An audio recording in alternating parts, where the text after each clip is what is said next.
Now that we've set up our network, we can have a look at the critical path. It is a given fact that on any project, there is one sequence of tasks that drives the duration of the project, and if any slippage of any tasks on the critical path happens, it will cause the project to finish later than planned. And so the idea behind the critical path are the tasks that are the driving factors to the end date of the project. And in Microsoft Project, what happens is that it looks at the last thing in the project and everything linked to it and determines what's on the critical path. And that will help you as a project manager.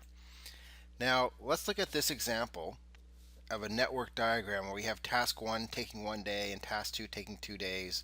They both have to, or task 2 has to be done before task 3 can start and task 4 can start. They can both happen at the same time. They both have to be done before task 5 and so forth.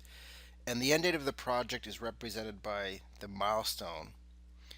If we start doing some analysis by looking at early start, early finish, late finish, we can see which tasks are on the critical path and which ones are not. So looking at task 3, what's the earliest time task 3 can start? Well, we can see that task 1 takes 1 day, task 2 takes 2 days, so the early start for task 3 is 3 days. If we look at the early finish for task 3, we can see that task 3 takes 4 days, and therefore the early time it's going to finish is 7 days. Now, if we ask ourselves the question, what's the latest time task 3 can start without causing a delay in the end date of the project?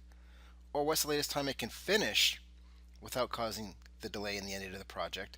We can look at this and say if task 3 starts later than 3 days, it will delay task 5 and therefore push out the end date of the project. Therefore, the latest start is 3 days.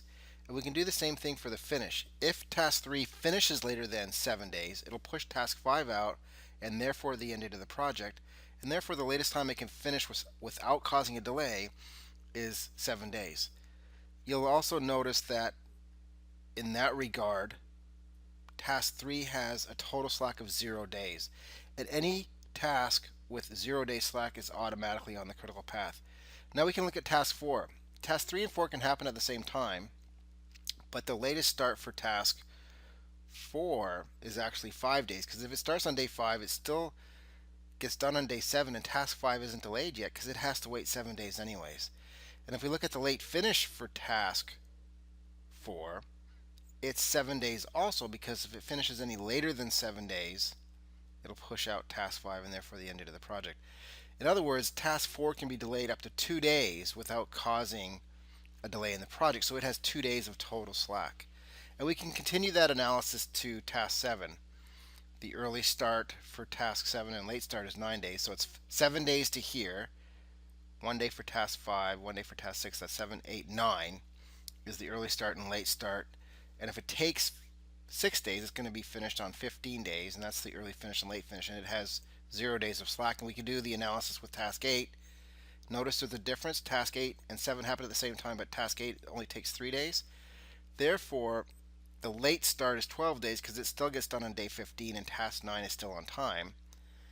And the late finish is 15 days, and anything later than 15 days will cause that project to be delayed.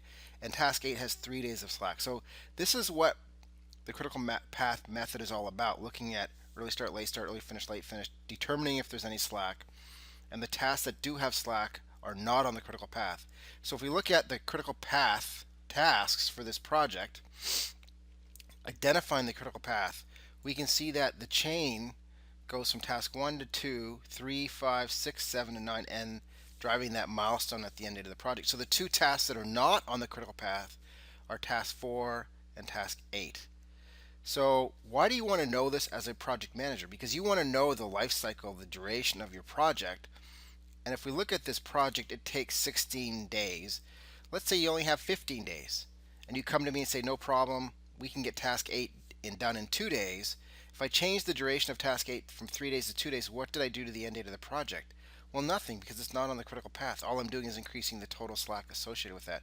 So it gives you a place to focus as a project manager. And the good news is that Microsoft Project calculates this for us automatically. So let's go take a look.